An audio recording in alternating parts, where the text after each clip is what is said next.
From the simple stone dwellings of the ancients, we have taken many steps toward a solar future. What new technologies will tomorrow's sunrise reveal? Lacking the oil resources of its neighbors, Israel is turning to an intriguing form of solar energy. Israel was the first country to move forward into solar energy, both for Tom water Hayden, heating and chairman of SolarCal, explains. And they have a project at the Dead Sea called a solar pond, and it generates electricity, and potentially it could generate the 3,000 megawatts of electricity that the whole country needs. The Dead Sea absorbs and stores heat from the sun because of the extreme amount of salt in its water. A natural property of salt water is the ability to retain heat. A layer of fresh water is added to trap the heat at the bottom, where the water becomes so hot, it actually boils. The steam created can run a turbine and generate electricity. We see solar ponds having a wide area. Bob French of Jet Propulsion Laboratories is an advocate. We can use that 200-degree source temperature for heating houses or for heating greenhouses, for drying crops. In certain industrial applications it can be used. We even think we can use it for desalinating water. This potent source of power is not confined to the ancient waters of the Dead Sea. At the Salton Sea in Southern California, Israeli and American scientists are working on a similar project. Without burning a drop of oil or using an ounce of uranium, this project could supply the daily needs of 600,000 people. I am very excited about solar ponds, and I think that holding it in perspective, it can be one major element in our quest to solve our energy problems. It's not the solution, but it is a piece of it. Robert Deitch of Southern California Edison. Solar energy has a place in the future. There's no question about that. It's a matter of how much and how fast we get solar energy. How much? How fast? These questions are a prime concern of Sandia Laboratories in Albuquerque.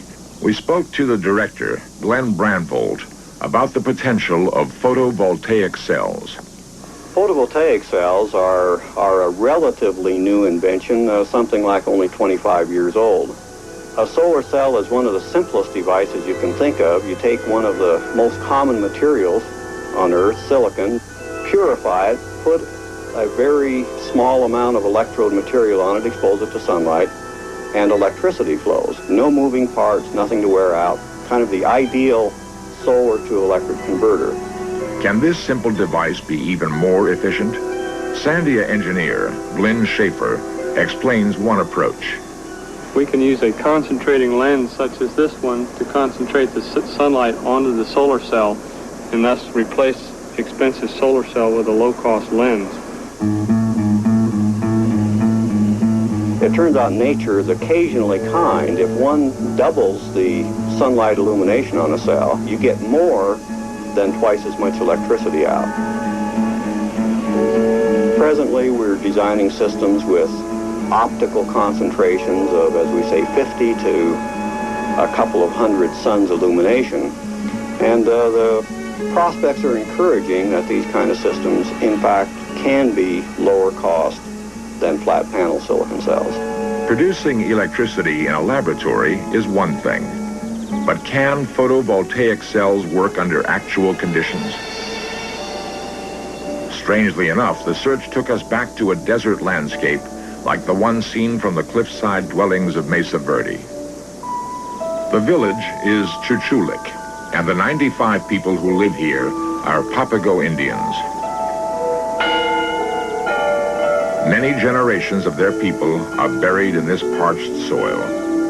In many ways, the passing generations have brought little change.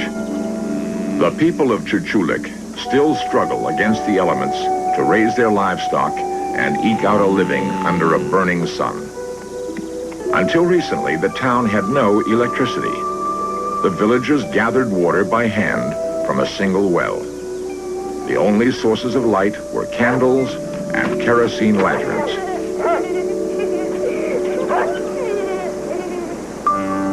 In 1978, Chuchulik became the first community in the world to rely entirely on solar power.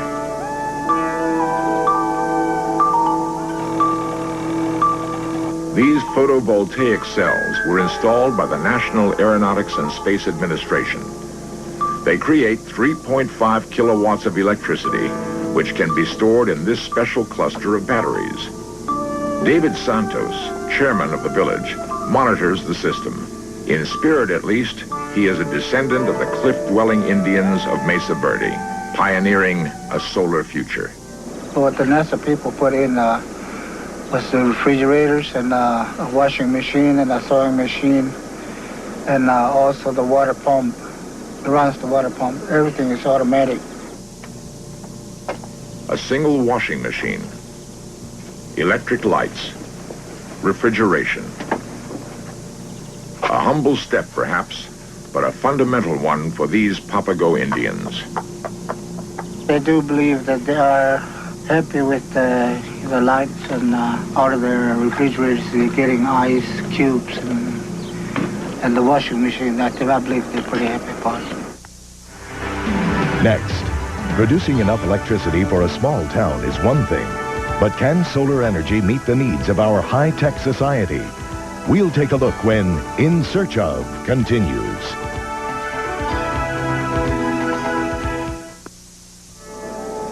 Today, there is electricity in Chuchulik. What does the future hold? Can solar energy meet the demands of a growing technological society? At this point, Glenn Brandvold of Sandia Labs. The country is a big country. We need a lot of energy for a variety of purposes, both centralized and decentralized. To do that with solar would require land size the size of the state of Oregon.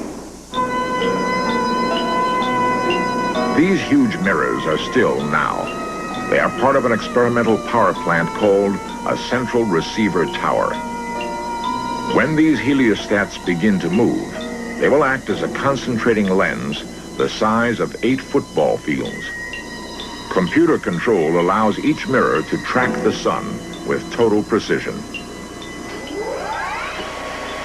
As they begin to move and turn their reflecting surfaces skyward, the mirrors will multiply the power of the sun over 2,000 times. The heat generated will be so great that our In Search Of crew was only allowed to film the process from the safety of ground level. Liquid in the boiler at the top of the tower will be heated to temperatures of up to 4,000 degrees. This superheated liquid could be used to generate electricity without the use of oil or uranium. The forecast for solar thermal systems, whether from central receivers or line-focused technology, suggests that within the next 5 or 10 years, really mostly depending on volume production, that energy can be delivered at costs competitive with energy from oil or natural gas. This is an experiment, but at this moment, a working power plant is being built at Barstow, California. Its 1,900 heliostats will produce 10 million watts of electricity. That facility will operate and cost on the order of 90 cents per kilowatt hour once it's in operation. And this is the cost to the customer. Whereas other energy sources, for instance, today, our nuclear energy costs approximately 1.7 cents per kilowatt hour. Oil generation costs approximately 4 to 5 cents per kilowatt hour, and coal approximately 2 cents per kilowatt hour. So there's a vast difference in cost. Dr. Barry Commoner. It's entirely possible, as I've said, to have solar devices that are bad, that are economically costly, and even solar techniques that are harmful to the environment. I think one should be very careful about creating a new solar mythology. From solar worship to advanced solar technology, there seems little doubt that our civilization will build its own temples to the sun. Solar power may never meet all of our energy needs. The future may be unclear. But here, in the isolated village of Chuchulik, Right now, it works. A lot of people don't understand what the sun can be used for, and I don't either, but I know, I mean, it's doing it because I work at it, and so I know what the sun can do, and I'm happy about it.